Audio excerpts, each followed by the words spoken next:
Halo, semangat pagi anak-anak semua. Bagaimana kabarnya hari ini? Semoga sehat selalu dan tetap bersemangat.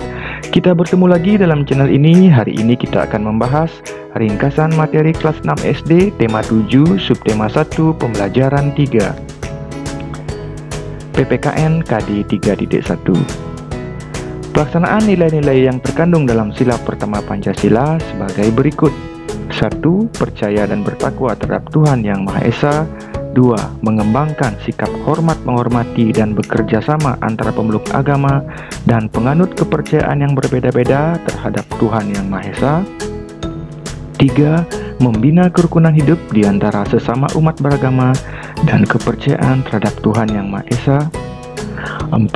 Membina kerukunan hidup di antara sesama umat beragama dan kepercayaan terhadap Tuhan Yang Maha Esa. 5. Mengembangkan sikap saling menghormati, kebebasan menjalankan ibadah sesuai agama dan kepercayaan masing-masing. 6. Tidak memaksakan suatu agama dan kepercayaan terhadap Tuhan. Peran Indonesia pada sektor ekonomi ASEAN. Upaya pembentukan organisasi kerjasama kawasan telah dibuktikan dengan ditandatangainya Deklarasi ASEAN atau Deklarasi Bangkok pada tanggal 8 Agustus 1967 di Bangkok oleh Wakil Perdana Menteri yang merangkap juga sebagai Menteri Luar Negeri. ASEAN diprakarsai oleh 5 Menteri Luar Negeri dari wilayah Asia Tenggara, yaitu Adam Malik dari Indonesia, Tun Abdul Razak dari Malaysia, Tanat Koman dari Thailand, Narcisco Ramos dari Filipina, dan S. Rajaratnam dari Singapura. Adapun sumbangsih Indonesia dalam lingkup ASEAN sebagai berikut. 1. Berperan memastikan sentralitas ASEAN. 2. Ikut mendorong penguatan kerjasama keamanan maritim. 3. Sebagai pendorong upaya dan kerjasama penanganan terorisme, radikalisme, dan violent extremes. 4. Menjadi pemimpin ASEAN pada tahun 2004. 5. Sebagai koordinator dalam pelaksanaan KTT ASEAN untuk mendapat meraih prestasi. Untuk mendukung upaya mewujudkan integrasi ekonomi, ASEAN dibentuklah Komunitas Ekonomi ASEAN atau KEA. Dalam lingkup ASEAN, wujud integrasi ekonomi sebagai berikut. 1. Tercapainya wilayah ASEAN yang aman dengan dinamika pembangunan lebih tinggi.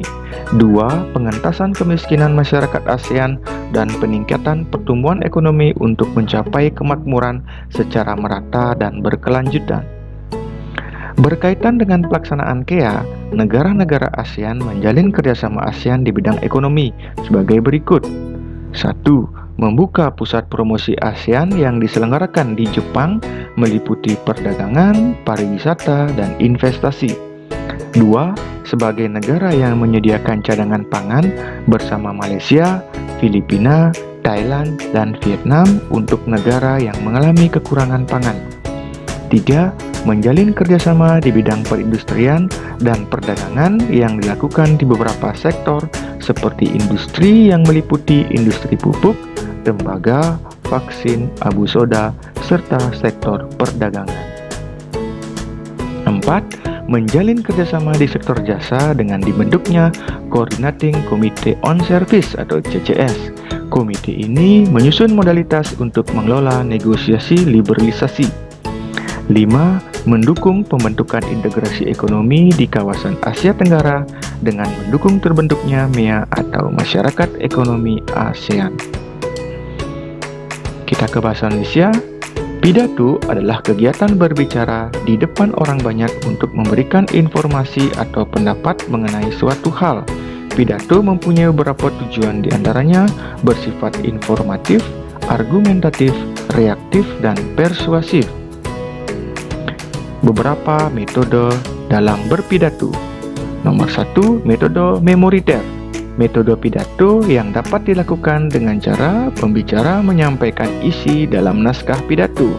Naskah tersebut dapat dihafalkan terlebih dahulu. 2. Metode ekstemporan.